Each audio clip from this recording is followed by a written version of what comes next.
Okay, just a quick video. This is for my personal channel, my retro gaming channel. Um, about a week and a half ago or so, The Verge released this PC Build tutorial. I put the tutorial in quotes because it's simply like the worst assembly video I've ever seen for building a PC. It's just there's like dozens of response videos, and I'm not going to go through it myself, but I was just shocked. I mean, I've seen YouTube videos where people purposely build PCs incorrectly to show you what not to do, and they got less things wrong than The Verge did, which is it just blew my mind. You watch it. I mean, to give you a little background, professionally, I'm an electronics engineer, and I've been building my own PCs for myself for close to 20 years now. I mean, I've been using computers longer than a lot of people have been alive. I mean, first computer use is in 1984, I think, or 85, old Atari 800XL. But anyway, watching the video, I mean, from almost start to finish, every step of it was wrong. It was everything from tool usage. I mean, in the very beginning, there was he laid out his tools, and he had a was it a thermal paste spreader, which I didn't even know they made those, to be honest with you, and a pair of what he called tweezers, which are zip ties, and a Swiss Army knife, which hopefully has a Phillips screwdriver on it. Well, you better hope there's a Phillips screwdriver on there, because there's no way in hell you're ever going to build a PC without a Phillips screwdriver. And it's like, okay, this guy's building a PC for $2,000. You can't afford. This screwdriver probably cost $1, dollar and a half. I mean, you're building a $2,000 PC. It's like, yeah, looking down my desk here, yeah, I've got the nice little Swiss Army Tinkerer. But I would never build a PC with this. This is like an $80 knife. I'm not going to wreck the bits on this thing. I'm not going to use a $1.50 screwdriver with a magnetic tip on it so the screws don't fall into the darn case. And then he whips out this, he tells you, and the last tool was this, he put this Livestrong bracelet on him for some reason, called an anti-static bracelet, and he said it was to protect himself, it's to protect himself and the PC. Alright, I've had to sit through, professionally, 20 years of ESD training. Every year, if you're an electronics engineer, you're getting recertified every year on ESD training, proper ESD protocol. Yes, I know modern computers aren't very sensitive. The older ones actually were quite sensitive. The old PC100 RAM was actually particularly sensitive to static. But I know personally, I just built my PC about 2.5, 3 months ago. I personally did build it on an anti-static mat because I happen to have one in my workshop, and I was wearing an ESD wrist strap because if it's been drilled in your head for 20 years, it's hard to get that training out. So better safe than sorry. And of course, ESD wrist strap it creates a high impedance connection to earth ground. So it's a wrist strap, goes on your wrist. I don't have one in front of me right now. You put it on your wrist.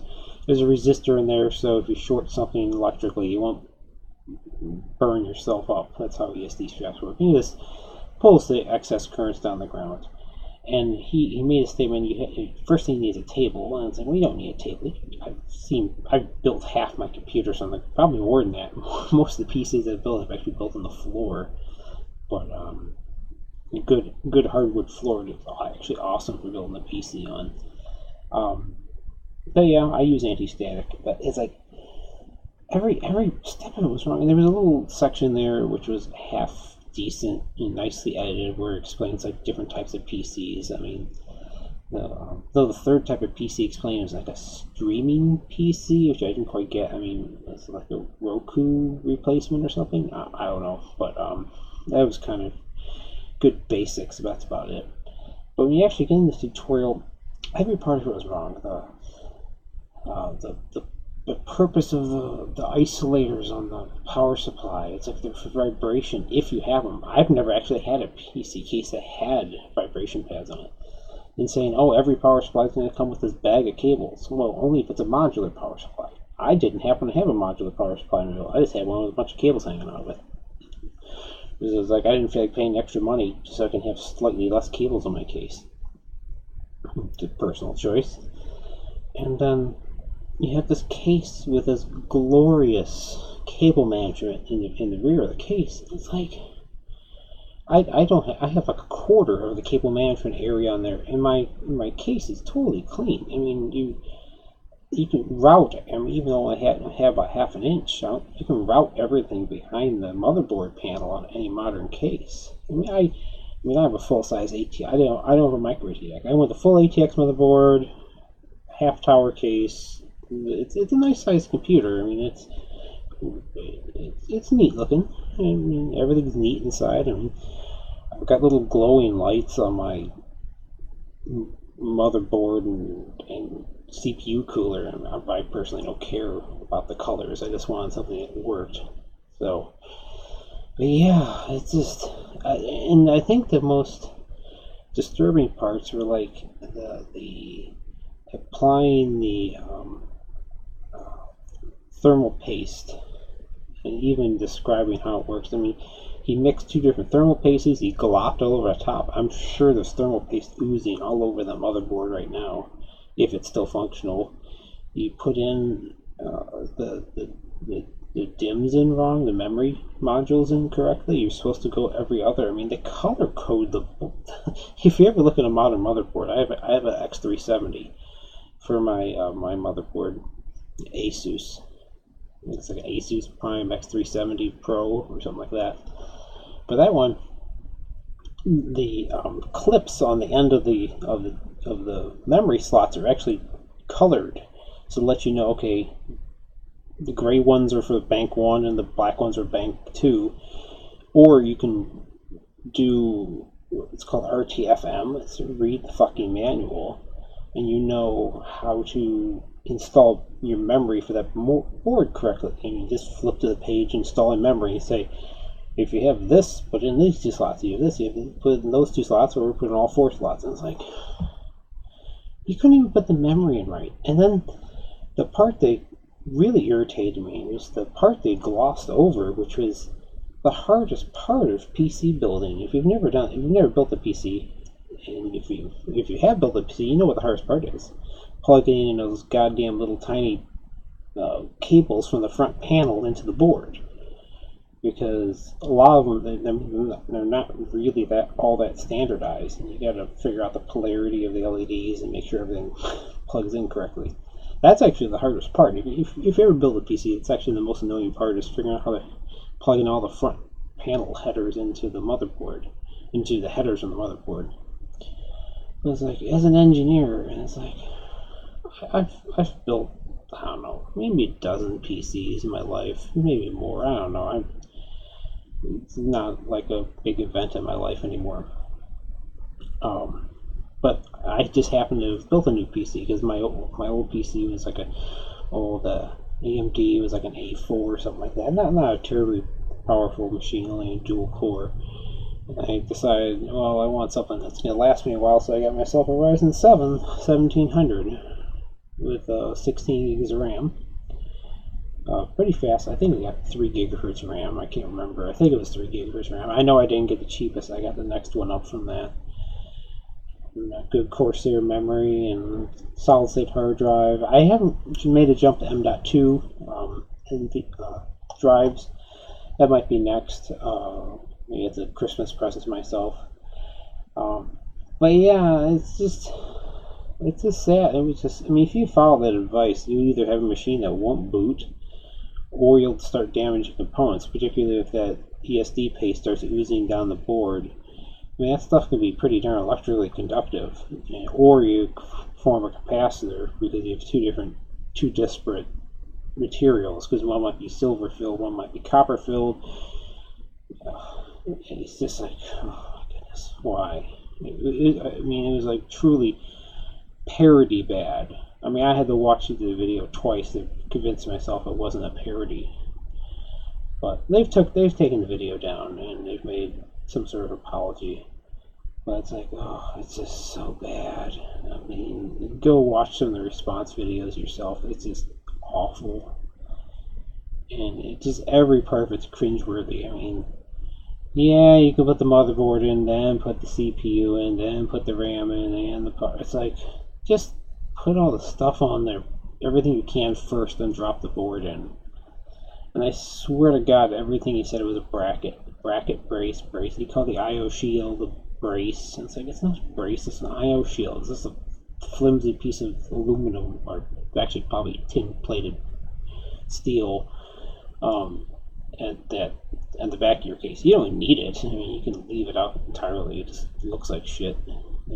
Other than that, I mean, it's almost there for aesthetics. I know some of it's for shielding on the high-speed USB, but it's like every part of the build is just, even the part choices were just almost arbitrary.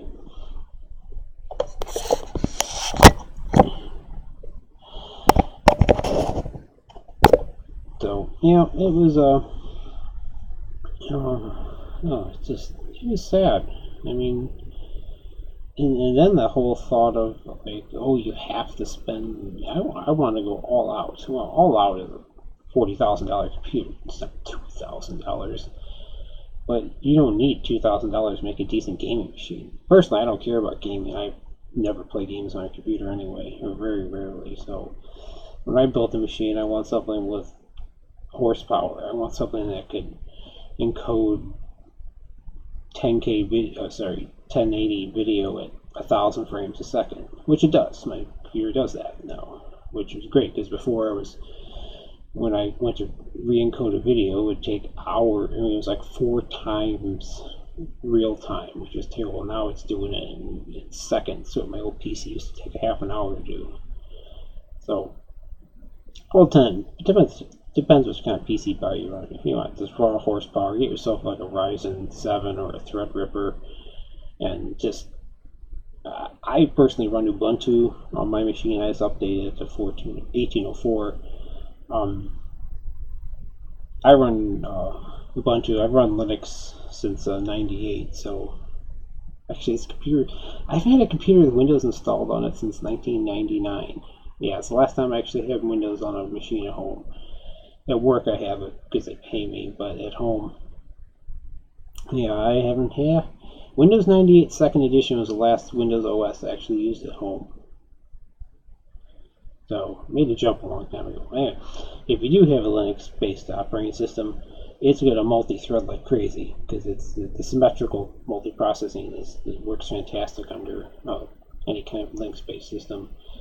So, yeah, so if you ever happen to see the Verge video and see some of their other reaction videos, have fun watching them. Just don't follow anything they do. Just almost do the opposite of what he did, and you'll be just fine. But yeah, that's it for tonight. Thanks.